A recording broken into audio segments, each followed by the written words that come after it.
I will say as an aside, I think if you're going to start a business, you have to be passionate about it. If you don't care, if you are just trying to make money, you are going to you are going to give up when it gets hard because it is inevitably going to get hard. It's not going to work. But if you're doing it because you really care and it's something you would do even if you weren't being paid, not necessarily you would do it forever because you only have limited time, but something that you want to do even without being paid, I feel like that carries you through to the to get to the point where it is. So.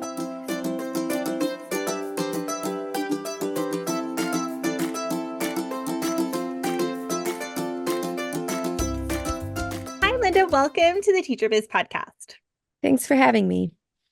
I am so excited to have you here. I think your business just perfectly aligns with this podcast and our listenership. And so I'm really excited for my listeners to hear about your business. Let's start by having you tell us a little bit about what you were doing before you had an online business and maybe how you got into this world. Sure. So before I had this, I was teaching. I taught middle school math at a Christian school in Ohio. And that's kind of all I ever wanted to do. I really never had like a dream of being an entrepreneur. I actually always said I would hate to do that. It sounded horrible to me.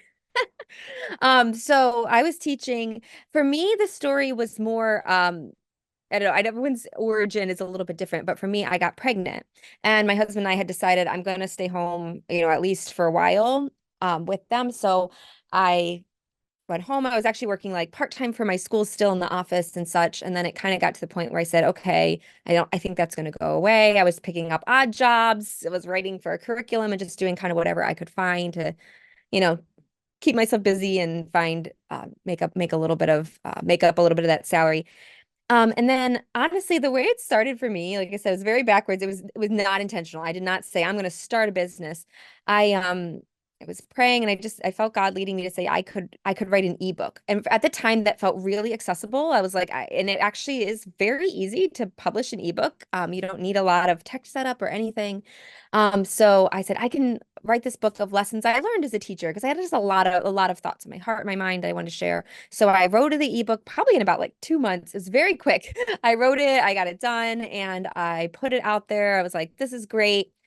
And then I quickly realized nobody knows about this book. Nobody has any way to know about it. I can tell my friends and my family, but that's it. Like, how do I let anybody know about this? The online landscape has changed since then. But I had a friend come to me and said, "Hey, read this book, start a blog." And I was like, "Really?" And I was like, "Okay." So I literally started with blogging. I started blogging I was really faithful with it for a while. Did it 3 days a week, and just kind of shared what I was learning and gradually grew an audience on there, grew an email list. And so then it was probably about a year later, I was actually pregnant with my second, and had a friend who had been a nurse and she wanted to start, or she was getting a job teaching. So she said, I know science. I don't know classroom management. Can you teach it to me? And I said, yes, because I struggled with this. I struggled with classroom management a ton. And so I said, I had to learn it. So yeah, I'm happy to teach you. And I taught her what I learned. And as I was doing it, I said, this is like, there's a lot of teachers that need help with this. And so I said, I'm going to turn this into an online course. And I just kind of figured out how to do it. I actually did it with like the lowest tech setup probably possible. It was super low tech. I don't even think I had an email service provider at the time. It was kind of crazy how low tech it was, but the content was really good. And I had it, and my goal was actually to finish it before I had the baby. And literally, like the night I was pretty much in labor. I was like finishing up my last email, scheduled it. I'm like, okay, now I can have this baby. But that was really a big turning point because before that, it was just something more of a passion project. I was sharing just from my heart, and I do think. I will say as an aside, I think if you're going to start a business, you have to be passionate about it. If you don't care, if you are just trying to make money, you are going to give up when it gets hard because it is inevitably going to get hard. It's not going to work. But if you're doing it because you really care and it's something you would do even if you weren't being paid, not necessarily you would do it forever because you only have limited time, but something that you want to do even without being paid, I feel like that carries you through to the to get to the point where it is. So anyhow, to make a long story short, That was a successful, like I sold about, I think 50, maybe 50 copy, no, 25 courses. And I was like, oh my goodness, I actually made a little bit of money off this. Maybe this could replace my part-time income. And so I started spending a little more intentionality behind it. And in time it did grow and it replaced that. And in time it replaced my husband now works with us. And now we have a team of people that work under it. So it's really grown and we're able to do a lot more because of that. But it's I don't know, it started without a lot of intentionality, but it's really cool how God has just grown it. I love that. And I think that that makes so much sense. Like start scrappy, just do something and try something, and let it grow from there because that just makes so much more sense than trying to start big and do everything, fancy from the start. I love that your digital course sold that first launch. Tell us a little bit about how your business has evolved over the years and maybe what it looks like today. Yeah, and that's a tough question because it's been over 10 years now, which is just insane. And it's evolved in a lot of ways. I will say that course, Classroom Management 101, that course we still have. It's still like our signature course. It's not the same. I've literally redone it twice. In this last iteration, it's almost like a brand new course, but that recognition of like this need is still there. So we're getting better at meeting it, but like that still is our kind of signature course that we have. So that's been a constant, but so many things have changed. We started a podcast. We released a physical product, so a planner for teachers, which I could maybe talk a little bit more about later about. We did that in 2021. So that was a big thing. We've hired people. So that I think that's honestly the biggest change for me because it was just me doing everything. I did literally everything. And I also did it, I not without a ton of intentionality, meaning it's just whatever project just struck me, I would do next. To be like, okay, I want to do this. I want to do this. And so it sometimes felt like I was running from thing to thing. So anyhow, that's how it was for a long time. But now I work with a team. So I'm much less doing all the things and doing a lot more of the kind of making decisions, leading the team and trying, and we're a lot more intentional because we do a lot more strategic thinking, strategic planning. Okay, where do we want to spend our time? What do we want to work on? So those are some of the changes. There's way more we could talk about, but I love that. So you have had digital products and physical products. Let's continue down that road. Tell me how they've been different. And I'd love to hear about this experience with a physical product. I've never done a physical product, so I'm curious myself how that's gone for you. yeah. Well, we'll talk about digital first. We've done that was our bread and butter. It still is. It's so much easier. But yeah, so we've done a lot of different digital products. Obviously, our first one was an ebook. That was the very first thing we ever released. And yeah, very easy, very low barrier to entry for that. You can get it up there fairly easily on Amazon. And so if you're like, when I start with, that's something you could definitely start with. Um, and then we also, staying on books, I also got to the point where we put them up on Kindle Direct, so you can actually get a paperback book. But that I almost consider that digital because we don't have to do anything with the inventory. It's all online. Amazon takes care of everything. We just send people there and we never even have to see it, which is we just get a check for it, which is very, very nice. It's very passive. We have online courses with Classroom Management was our one. We've done a whole bunch of different things over the years. Some of them have stayed, some of them come and go, and we let go of them after a point because the more you have, the more you have to maintain. We do have a teachers pay teachers store, but it's very minimal. I do partner with my dad to create, we have a store called Mathlight, where we sell it's a it's kind of a curriculum designed around video teaching. So it's very good for like a flipped classroom or asynchronous or any of those types of things. So we have experience with a lot of different things there. We do an online summit each year as well, which is a really great thing. And then we're actually one of the newest things that we're doing digitally is we've created workshops for schools. So we've created like an interactive workshop that schools can do in a PD day. So it's on demand, but it's interactive. So you're not just watching a video the whole time. The teachers are actually doing activities and things during the PD session. So those are some of our digital products. I love that you have such a big variety. Let me ask you your thoughts on selling things on Teachers Pay Teachers versus selling them on your own website.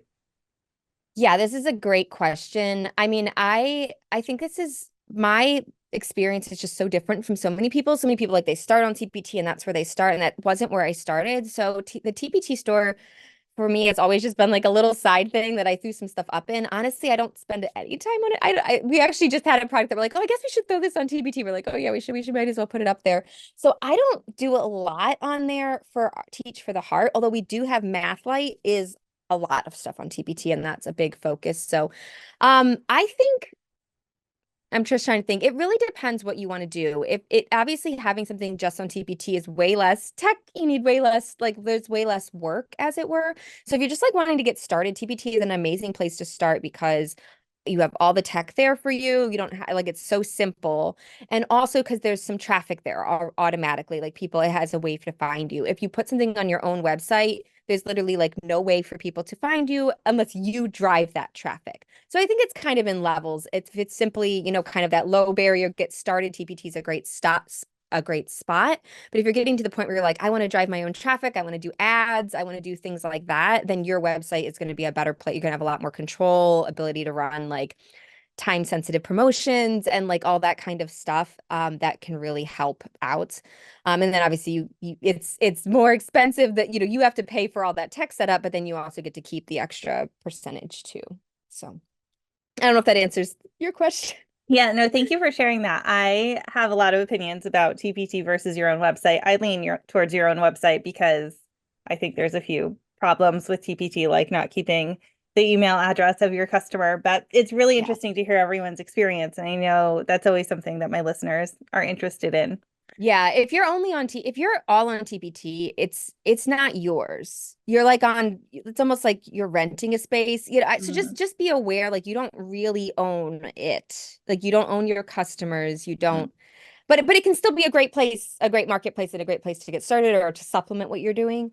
Mm. Um, so, but yeah, you're absolutely right. So then, okay, those were your digital products, and you have so many. I love that. What about this physical product? Tell us about that.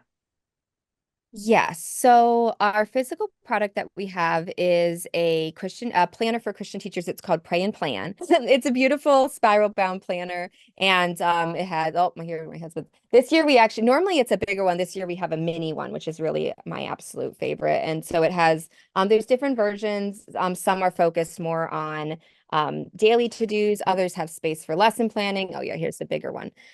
So that's our physical product. And physical products are like both amazing and very challenging. Obviously, the biggest challenge to them is you are paying for inventory. So, a digital product is just almost pure profit, right? There's like not a lot of expense behind it, or if the expense is often related to the product, like if you might have some cost there, but if you don't sell it, you're not stuck with, 500 planners.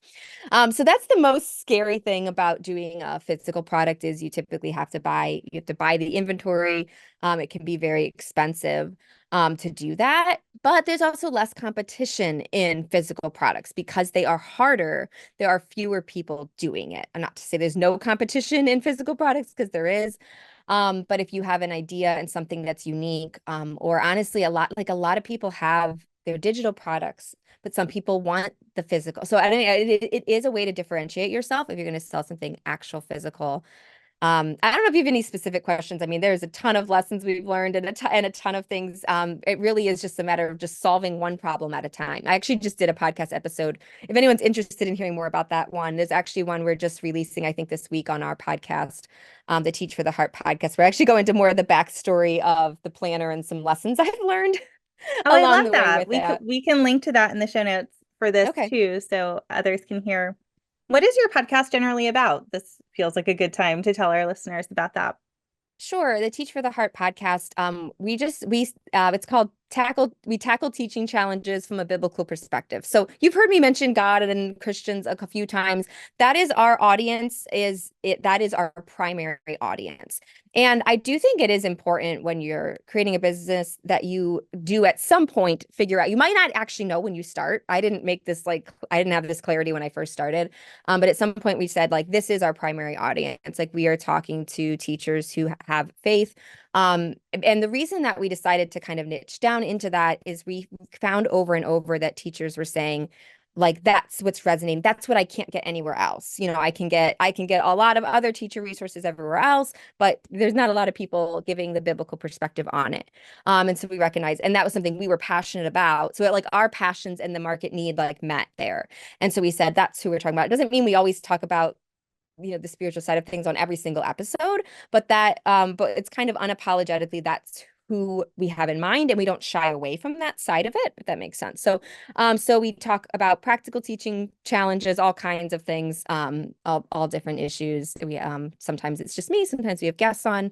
But yeah, that's what the Teach for the Heart podcast is what it's called. I love that. We'll link to your podcast in general in the show notes here too. Let's shift a little bit. Tell me where you mostly find your customers for your business, how they flow into you, and how you found your people. Yeah, this is a great question. It changed a lot over the years. Right now, our best place to find new people is Facebook ads. Um, organic, organic social, I have like a little bit of a like I'm not happy with right now. But to be honest, though, it might be working. I just don't know.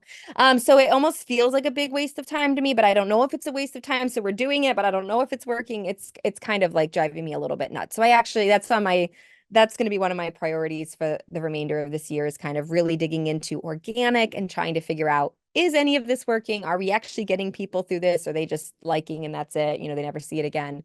Um, but I know Facebook ads are working. So Facebook ads were able to get a lot of leads and fresh people from there. They're not simple, but when you have a good, I don't know what the magic thing. I do think the offer is the key thing, because at this point we know how to run ads. My team is good at running ads, but we've noticed the biggest difference based on the offer. The offer is good, we can normally get them to work, but sometimes it's just like the offer isn't good, or we're not explaining it in a way that's resonating. So we've also had good offers where our first attempt at ads completely flopped, and we had to step back and say, okay, are we actually saying something teachers care about, or are we just saying like what we thought of? And like when we put our mind in their shoes and did it again, then it worked. So but yeah, that's our best spot. Honestly, historically, when I was first starting out, Pinterest groups were the best thing. They were like the hot thing back in 2014 or whatever. And that was really, really great. But not anymore. So it really does morph and change. And so we're also trying to be aware of, where are the people? Where is the place that's easy? Because it does change. And then, it's like, so there's these new places. They have this kind of, you'll notice new features. They'll have almost like a Wild West period where it's so easy and like everyone's jumping on the bandwagon. And then it gets harder. And I can list a few historically. Video on Facebook. There was a time when Facebook wanted video. And so if you had video, they pushed it. Then it was Reels. Reels are still pretty good, but it's like not, I think, as magical as it was. TikTok is kind of I don't know. We're just experimenting with TikTok now because we're like we really need to. But it's these things I've noticed, they go through these curves where there's like this early adopters kind of really get it, and then at some point it peaks, and then it gets like, not that they ever become completely ineffective, but harder. So I don't know. We're trying to learn, like it's sometimes tricky to know which bandwagons to jump on, and sometimes you don't have capacity to jump on them, but just be aware. I guess being aware that there are these kind of golden opportunities and they will not last forever. So don't expect them to. But if you can capitalize on it when something is on that upswing and when it feels easy, and if you can get those leads then somewhere where like you can follow up with them, then that's helpful. I don't know if I'm Yeah. making any sense here. No, totally. I feel the exact same way. To clarify what she just said, to get those leads somewhere that you can follow up with them, that means your email list, my friends, get them on your email list. I am do the same on the kindergarten ready side of my business. That is what I had before Teacher Biz. My ads work over there, and that feels easy. And so that's mostly where I've collected my people. And I know there's so many other things that I could do, but my ads are working, so I'll just do that. And here, unlike in Teacher Biz, they work too, but not quite as well. So let's throw in a podcast and some way more social over here than over there. But I get it. I love Facebook ads. I think I think they're intimidating in the beginning, but then once you figure them out, it's so worth it. Yeah, for sure. I mean, it's any advertising. It's just you do have to have like be willing to, like I said, push through the I don't get it, this isn't working. In some cases, take a training that will teach it to you so you're not wasting tons of money testing a million things that may or may not work. Absolutely. Um, so and you also mentioned a summit. I have that on my to-do list for later this year. So I'd love to hear your experience with your summit and if that has helped you to grow your email list. Well, it's definitely helped us grow our email list. Absolutely, for sure. We use Facebook ads to the summit, so that's kind of part of our funnel, but we also have partners we work with and things like that. Okay, so the summit, if for those of you, I'm sure most of you are familiar with summits by now. We've been doing ours for, it's either our fifth or sixth year this year, it will be. So once again, kind of got on the trend before, well, it was like gaining steam. I feel like there's being more and more summits now. But there's still a great, can be really effective. So we have a weekend in October. We actually do about 6 or 7 sessions live, and then we pre-record all the rest. It's free to attend. The way that we structure it is it's completely free to attend. So it's nice. You can just get all those leads, free leads. And then we have an upsell offer for an all access pass. Typically that converts between 10 and 20%. It's really great conversion initially. And then we sell more later, like more people sign up and then buy it later during the summit or whatever the case is. So that works out really well. I don't know. There are a lot of I will say it is a lot of work. I mean, depending on how you structure it, but no matter how you structure it, it's still a lot of work. But it is like you do get a lot of leads. You can have great upsell prices. And then it also is just a great like goodwill. I don't know, it's just a great service to people if you do it well. My biggest advice with the summit, we realized this a few years ago, is I don't think just saying, hey, it's a free online summit, people don't care anymore. Like there's too many of them for people. Like at first we were just like, come to our free online event. And people are like, cool, we're there. But now it's like that telling people just come to my free online event, people, like I said, there's too many people. They're kind of oversaturated to just be like, oh, it's free, let me sign up. You need to give people, tell them the reason to come. So you need to get clear on like why should they come? What is the benefit to them? How is it going to help them? And that's what you talk about when you tell people to come. Focus on that, not just, oh, it's a free event and expecting that to be enough for them to sign up. I don't know if that makes sense, but that was when we made that a couple years ago, our numbers were down from what we wanted, and we said, okay, we need to reinvent our marketing and focus on what people actually need. And that was really helpful. Great advice. I love that. Um,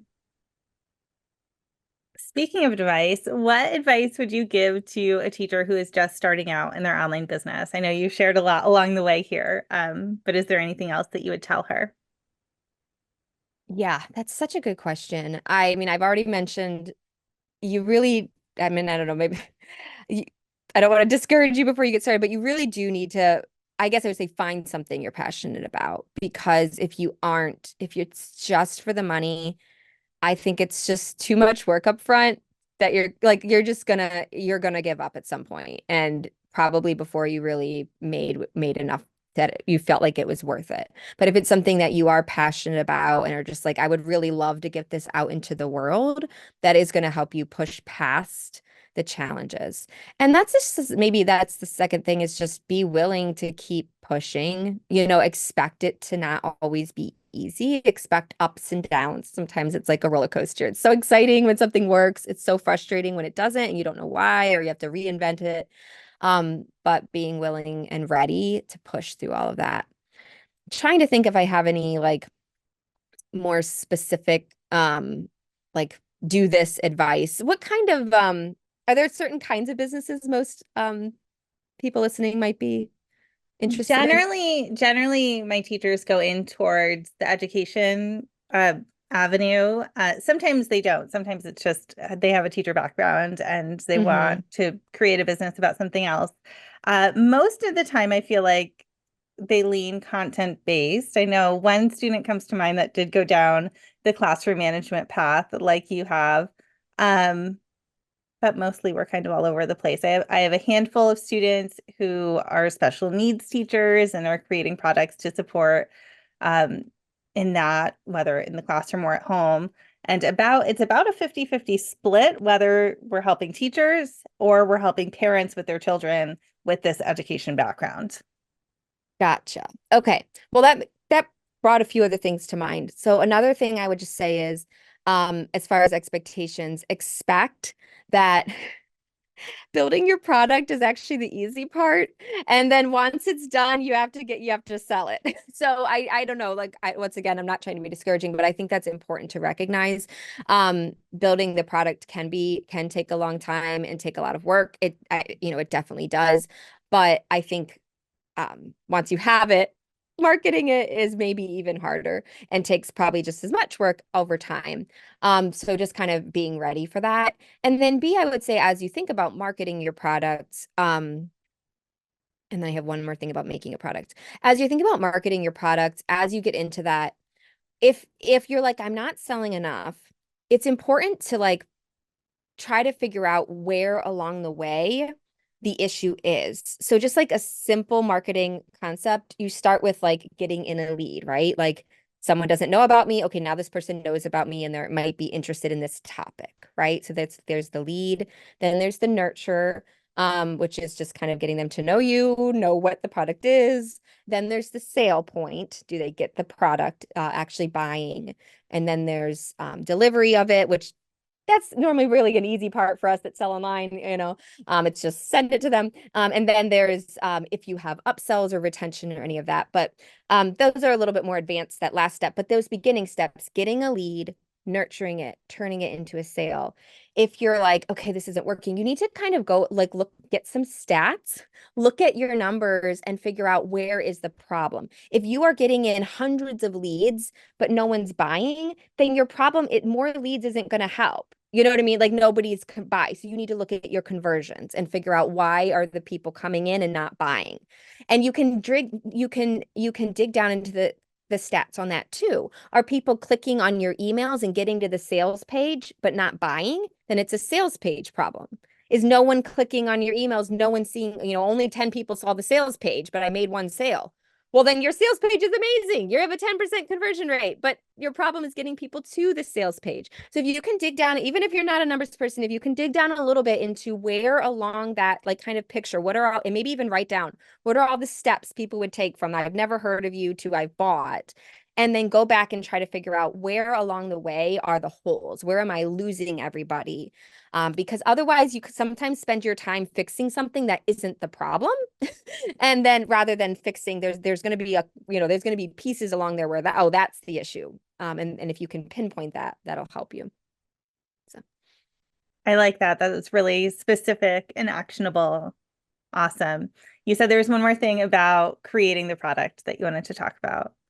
Oh, yeah. I was just going to say, when you're creating your product, if you can at all talk to your customer base, do it. Even if you're like, oh, I don't have them yet, then find a friend, pick their brain. But that is really valuable. And that's one lesson we really learned with our planner is when I first imagined this planner, it didn't have lesson plans in it. I just figured everyone does lesson plans in the computer. Who needs a lesson planner? Okay, that would have been a huge mistake. Like, oh, the vast majority of our planners, well, not the vast, but about 2/3 of the planners that we sell are the versions with lesson plans. So I'm so glad I listened. I asked the question and I like listened to the feedback that I was getting. And we've done that over and over with the planner, and we try to do it with our other products too. And whenever we listen, the product is going to turn out better. And that's so, I don't know, I think it's really important. We often have great ideas, but if we develop them in isolation without getting any type of feedback, without listening to what people think about it, it's not going to be as good as if we kind of include that along the way. Such good advice. I love that. This has been a great conversation, Linda. Can you tell us what you're working on right now, what you're excited about?